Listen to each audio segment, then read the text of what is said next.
मैं आपका बहुत बहुत स्वागत करता हूँ अपने चैनल पे। तो आज जो हम लोग चर्चा करने जा रहे हैं वो आपको एक ऐसी चीज के बारे में हम लोग बताने जा रहे हैं जो कि हमेशा हमारे मनुष्य जीवन के लिए एक जिज्ञासा का विषय बना रहता है। हालांकि अलग अलग लोग इसके बारे में अलग अलग अवधारणा रखते हैं, लेकिन क्योंकि मैं हिंदू धर्म का हूं इसलिए हिंदू धर्म के हिसाब से मैं आप लोगों को ये बचाने की कोशिश करूंगा। हालांकि हर धर्म में कहीं ना कहीं जो लोग भी ऐसा होता है कि मरने के बाद वापस से जिंदा होते हैं, उन्होंने अपना अनुभव इससे ही रिलेटेड कुछ बताया है। ठीक है, तो हिंदू धर्म में आज हम लोग जो चर्चा करने जाएंगे कि मरने के बाद क्या होता है। तो बहुत लोगों के अनुभव और विशेष रूप से हमारे गरुड़ पुराण। अब गरुड़ पुराण क्या है?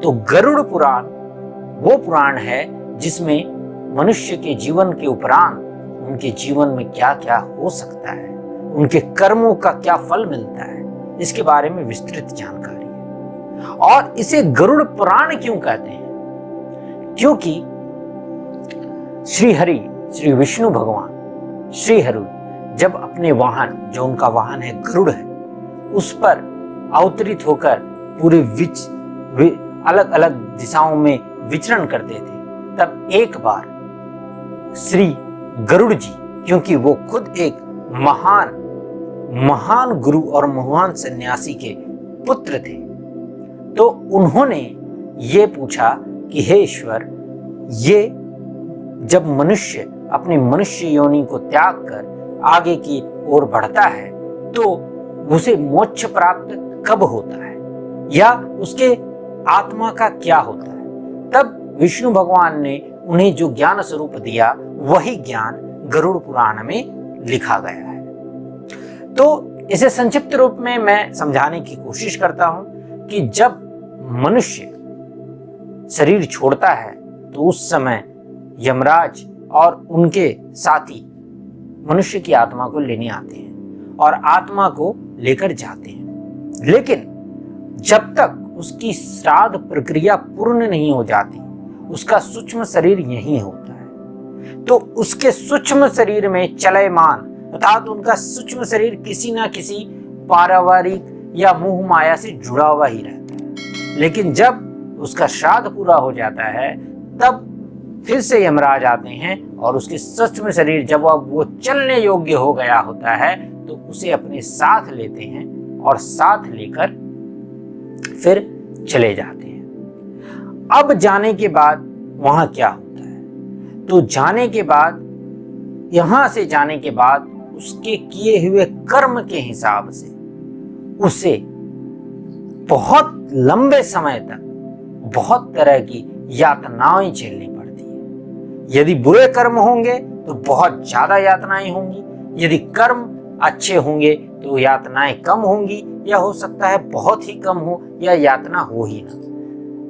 लेकिन ऐसा बहुत कम संभव है कि कुछ कभी बुरा हुआ ना।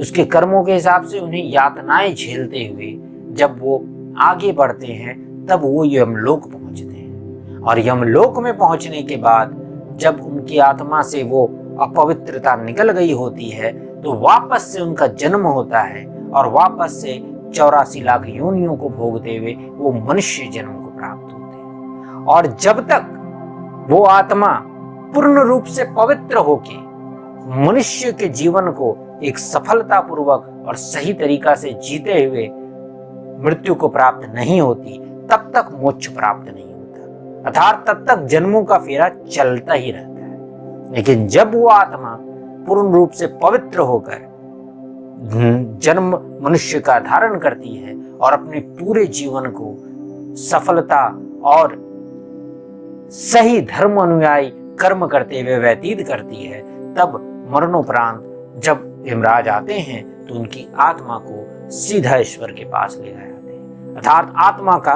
परमात्मा से मिलन हो जाता है। और उसके बाद ये शरीर धारण करने की बार बार की जो प्रतिक्रिया है और प्रक्रिया समाप्त होती है और मनुष्य को मोक्ष प्राप्त हो जाता है। तो ये मैंने आपके गरुड़ पुराण के हिसाब से बताया कि मृत्यु के बाद होता क्या है।